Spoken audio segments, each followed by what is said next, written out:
여러분, 다른 사람을 진심으로 칭찬해 본 적 있습니까? 칭찬은 듣는 사람 마음에 신이 나게 해줍니다. 유명한 책 제목이 있지 않습니까?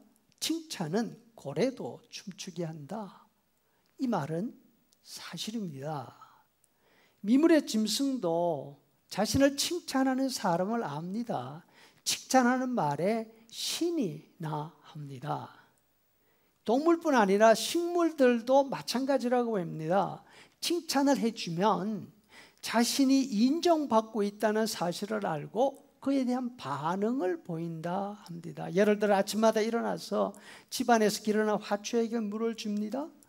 예쁘다 예쁘다 하면서 쓰다듬어 주면 다른 화초들보다 훨씬 윤기 있게 자란다 하지요.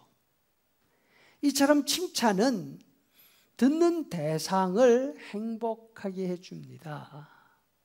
그래서 칭찬을 악용하기도 합니다.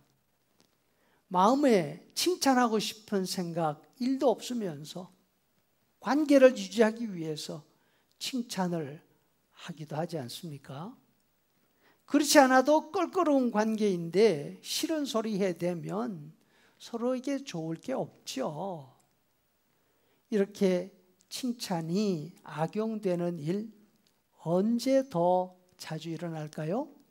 상대가 손 위에 있는 경우 더 심해집니다. 속으로는 욕을 하고 싶은데도 좋게 말합니다. 칭찬합니다.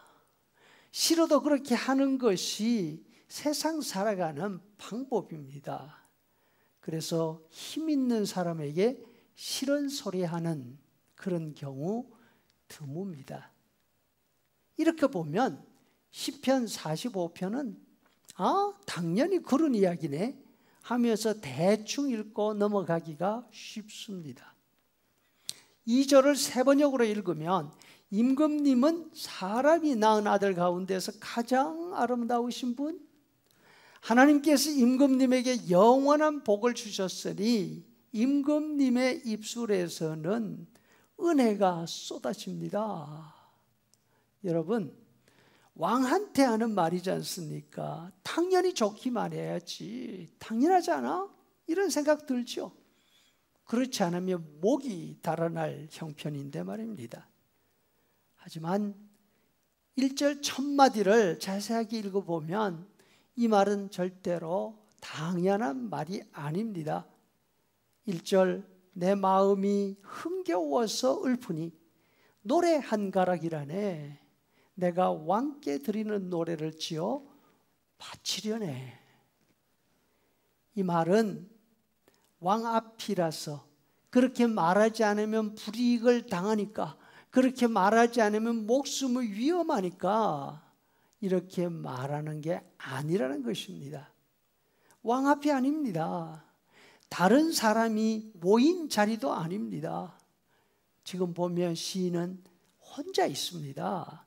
아무 일 하지 않은 상태에서 가만히 생각을 하다가 생각이 왕에게 미칩니다. 우리 임금님 너무 좋지. 이런 분을 임금님으로 모시고 나는 얼마나 좋아. 그래서 지은 시가 45편이라는 거죠. 이 시는 왕에게 전달된 것이 아닙니다. 사람들 앞에서 낭송한 것도 아닙니다. 혼자서 생각한 것입니다. 또 다른 사람들에게 이렇게 하자 하는 것도 아닙니다. 자신의 결심만 말하고 있습니다. 마지막 17절에 내가 왕의 이름을 만세에 기억하게 하리니 그러므로 만민이 왕을 영원히 찬송하리로다. 3절에서는 용사이신 임금님 칼을 허리에 차고 임금님의 위엄과 영광을 보여주십시오. 진리를 위하여 정의를 위하여 전차에 오르시고 영광스러운 승리를 거두십시오. 만민이 임금님의 발 아래 쓰러질 것입니다. 이처럼 아무도 들어주는 사람이 없음에도 불구하고 혼자서 왕을 높이고 왕이 잘 되기를 바라는 사람이라면 누가 행복할까요? 왕이 행복할까요? 자신이 행복할까요? 물론 이런 전심 어린 마음이 전해진다면 왕도 행복할 것입니다. 그러나 이런 마음을 가지고 왕을 칭찬할 수 있는 사람이라면 이 말이 왕에게 전달되지 않는다 하더라도 상관이 없습니다. 너무나 행복하지 않을까요? 칭찬은 칭찬 듣는 상대가 춤을 추게 만듭니다. 이보다 더 중요한 사실은 진심으로 칭찬하는 본인이 흥에 겨워지고 행복해진다는 점이죠. 어떤 말을 하면 상대의 마음에 들까? 고민할 필요 없습니다. 사실이 아닌 것을 좋게 말하면서 속으로 느끼는 부끄러움, 그런 감정 겪지 않아도 됩니다. 번지르한 말이나 세련된 표현을 하지 못한다 하더라도 그저 그 생각만으로 충분합니다. 남에게 받은 은혜에 대해 감사하는 마음이 있습니까? 특히 자신보다 위에 있는 사람들의 수고를 인정하면서 고마워하는 그런 마음이 있느냐 묻는 것입니다.